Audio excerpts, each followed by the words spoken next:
2026 বিধানসভা নির্বাচনে পশ্চিমবঙ্গে আবার কি বাম আইএসএফ এর ঐক্য দেখা যেতে পারে? বাম আইএসএফ এর মধ্যে জোট হবে? এমনটা বোধহয় আর দেখা যাবে না। নওশাদ সিদ্দিকী রেগে যাচ্ছেন, নওশাদ সিদ্দিকী বিরক্ত হয়ে গিয়েছেন। এত মিডিয়া ওনার কাছে প্রশ্ন করছে, বিরক্ত হওয়া তো স্বাভাবিক। বামেরা এখনো পর্যন্ত কিছু জানায়নি। আইএসএফ কিন্তু জোটের বার্তা দিয়ে রেখেছে কংগ্রেসের কাছে এবং বামেদের কাছে। বামেদের কাছে দুবার চিঠি পাঠিয়েছে। আপনারা জানেন বিমান বাবুকে দুবার চিঠি পাঠিয়েছে এবং বিমান বাবু বলেছেন এই পুজোর পরে এই বিষয়ে আলোচনা করা যেতে পারে। কিন্তু কংগ্রেস কিন্তু আইএসএফ এর হাত ধরবে না। কংগ্রেস কিন্তু এই বিষয়ে কোনো কথা বলেনি। এই যে ভাঙড়ে কিছুদিন আগে সুজন চক্রবর্তী গিয়েছিলেন, ওই যে উত্তরবঙ্গ বন্যা হয়েছে ত্রাণ তহবিল সংগ্রহের জন্য, সেখানে অনেক মিডিয়া পার্সন ওনাকে প্রশ্ন করা হয়েছিল জোট নিয়ে। সুজন চক্রবর্তীও কিন্তু ঘোলাটে রেখে দিয়েছে, মানে উনিও কিন্তু ঝেড়ে কাশেননি। তার মানে কি বামেরা চাইছে না আইএসএফ এর সঙ্গে হাত ধরতে? আমার প্রশ্ন, এটা অনেকেরই প্রশ্ন, বামেরা যদি হাত ধরতে না চায়, বামেরা যদি একা লড়তে চায়, তাহলে বিধানসভা নির্বাচনের 6-7 মাস আগেই জানিয়ে দেওয়া উচিত। হতে পারে এই কালী পুজোর মধ্যেই এই বিষয়ে আলোচনা হবে, আর এটাও হতে পারে আসন সমঝোতা হয়ে যেতে পারে, তবে এর সম্ভাবনা অনেকটাই কম রয়েছে। বামেরা চাইছে, মানে বাম কর্মী সমর্থকরা চাইছে বামেরা একা লড়ুক, বামেরা একা লড়লে ভালো ফল হবে। কিন্তু আইএসএফ যদি বামেদের হাত ধরে, আইএসএফ এর অনেক সুবিধা রয়েছে।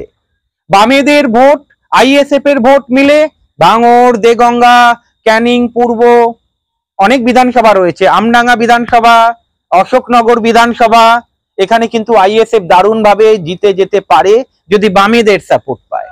বামেরা কি সাপোর্ট করবে? নাকি বামেরাও বলবে আমাদেরও আসন দরকার? মানে আইএসএফ যেখানে শক্তিশালী রয়েছে 10-12টা আসনে, সেই 10-12টা আসনের মধ্যেই কি বামেরাও চাইবে কিছু আসন? সেটা সময় বলবে। জোট নিয়ে আমার যতটা মনে হচ্ছে ঘেঁটে ঝেড়ে কাশছে না কেউ। সামনে বিধানসভা, বামেদের পক্ষ থেকে কোনো বার্তাই আসছে না। নওশাদ সিদ্দিকী বার্তা দিয়ে রেখেছেন, কিন্তু বামেরা যদি কোনো আওয়াজ না দেয় কি হবে বলুন তো? তবে আমি আগেই যেটা বললাম, যদি একলা লড়তে হয় তাহলে আগে থেকে বলে দেওয়া উচিত, অ্যানাউন্স করে দেওয়া উচিত বামফ্রন্ট এবারে একা লড়বে। আর যদি জোট করে লড়তে হয় তাহলে সেটা বলে দিলেই ভালো, বামেরা জোট করে লড়বে। তাহলে যারা কর্মী সমর্থক রয়েছে তারাও প্রস্তুতি নেওয়ার সময় পায়। জানি না আগামী দিনে কি হবে, তবে যতটা বোঝা যাচ্ছে এটাই বাস্তব হতে পারে। জোটে মানে ঘেঁটে জোট হবে না, আইএসএফ একা লড়বে, বামেরা একা লড়বে। আর এইটাই যদি হওয়ার থাকে তাহলে আগে থেকে ঝেড়ে কাশুক। আপনারা বারংবার আগেও দেখেছেন মোহাম্মদ সেলিমও কিন্তু নারাজ, মানে কোথাও না কোথাও কথাতে বোঝে গিয়েছে আইএসএফ এর সঙ্গে জোট চাইছে না। বামেদের একাধিক নেতৃত্ব কিন্তু একই কথা বলেছে, কিন্তু আইএসএফ এর পক্ষ থেকে বারবার এই জোটের বার্তা দেওয়া হচ্ছে। 2024-এ আইএসএফ কিন্তু জোট করেনি, কারণ আসন সমঝোতা হয়নি, একা লড়েছিল আইএসএফ। আর যার ফলেই কি কিছু কিছু লোকসভা কেন্দ্রে বামেদের খারাপ ফল হয়েছে। এখানেই কি বামেরা রেগে রয়েছে আইএসএফ এর প্রতি, মানে আইএসএফ এর সঙ্গে জোট চাইছে না? অনেক প্রশ্ন রয়েছে, কিন্তু বামেরা যদি মুখ না খোলে কি করে বোঝা যাবে বলুন তো? তবে যতটা আকার ইঙ্গিতে বোঝা যাচ্ছে এবারে আর জোট হয়তো আপনারা দেখতে পাবেন না। তাই আমি বলবো আইএসএফ কে নিজের স্ট্যান্ড নিতে, নিজে লড়ুক, জোটের আশা ছেড়ে দিয়ে। বামেরা জোট করবে না যতটা বোঝা যাচ্ছে।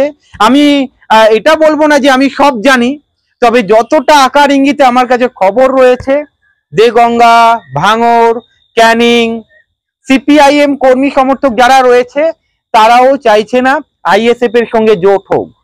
তারা বলছে আইএসএফ আমাদের সংগঠন ভেঙেছে, আমরা আইএসএফ এর হাত ধরতে চাই না।